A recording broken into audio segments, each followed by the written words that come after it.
Le PSG frappe un grand coup en Europe. Le Paris Saint-Germain a offert un véritable récital hier soir en Ligue des Champions.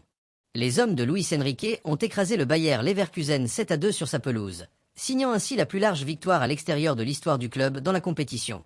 Les buteurs parisiens se nomment Désiré Doué, auteur d'un doublé, William Pacho, premier but sous ses nouvelles couleurs, Guevara, Nuno Mendes, Vitinha et le tout récent ballon d'or Ousmane Dembélé, qui a marqué seulement 3 minutes après son entrée en jeu. Un succès historique et une soirée parfaite pour les champions de France. Dembélé et Doué, les deux étoiles du match. L'équipe parle de retour fracassant pour Ousmane Dembélé, qui retrouve peu à peu son meilleur niveau. Mais le jeune Désiré Doué a lui aussi impressionné. 2 buts, un carton rouge provoqué et une activité constante sur le front de l'attaque. Une performance XXL pour l'ancien Rennais. Seul ombre au tableau, Ilia Abarni a vécu une soirée cauchemardesque avec 2 pénaltys concédés et une expulsion rapide.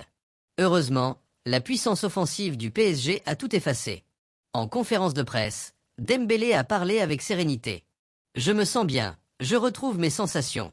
Tant que j'ai faim, je serai au PSG. » Sur Kylian Mbappé, il a ajouté « Il mérite le ballon d'or, il fait un début de saison incroyable. » Royaume-Uni, les clubs anglais dominent l'Europe. De l'autre côté de la Manche, Arsenal a envoyé un message fort à toute l'Europe. Les Gunners ont surclassé l'Atlético Madrid 4-0, avec un doublé de Victor Gyökeres, enfin décisif après plusieurs semaines de disette. Un match plein de maîtrise pour les hommes de Mikel Arteta. Manchester City s'est aussi imposé sans trembler, 2-0 à Villarreal, grâce à un nouveau but d'un Erling Haaland inarrêtable. Le Norvégien a marqué lors de ses 12 derniers matchs consécutifs, pour un total ahurissant de 22 buts. Pendant ce temps, Newcastle s'est offert une soirée tranquille en dominant Benfica 3-0.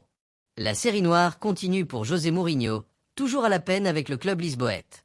Espagnol, le Barça régale, le Real se prépare. En Espagne, le FC Barcelone s'est largement imposé 6-1 face à l'Olympiakos. Fermín López a été le grand artisan de la victoire avec un triplé, bien accompagné par Marcus Rashford, doublé, et Lamine Yamal sur pénalty. Un match plein de confiance avant le Clasico, même si l'arbitrage a encore suscité la polémique. De son côté, le Real Madrid s'apprête à affronter la Juventus dans un choc très attendu. En une du journal Marca, le titre est clair. Mbappé comme jamais.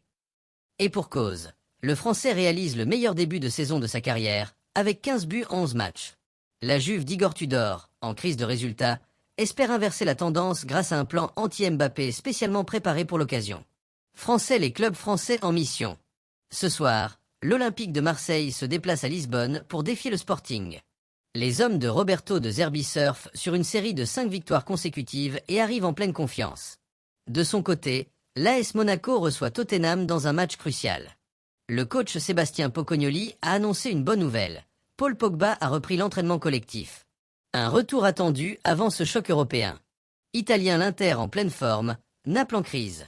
En Italie, l'Inter Milan poursuit son sans faute avec une victoire 4-0 contre l'Union Saint-Gilloise. Les buts signés Dumfries, Esposito, Lautaro Martinez et Salanolu confirment le bon début de saison du club nerazzurro. En revanche, Naples s'enfonce dans la crise. Les champions d'Italie en titre ont sombré 6-2 face au PSV Eindhoven. C'est déjà 4 défaites sur 7 matchs pour les hommes d'Antonio Conte, dont la deuxième saison à Naples démarre très mal. Voilà pour ce tour d'horizon du foot européen. Merci à tous pour votre soutien. Abonnez-vous pour ne rien manquer.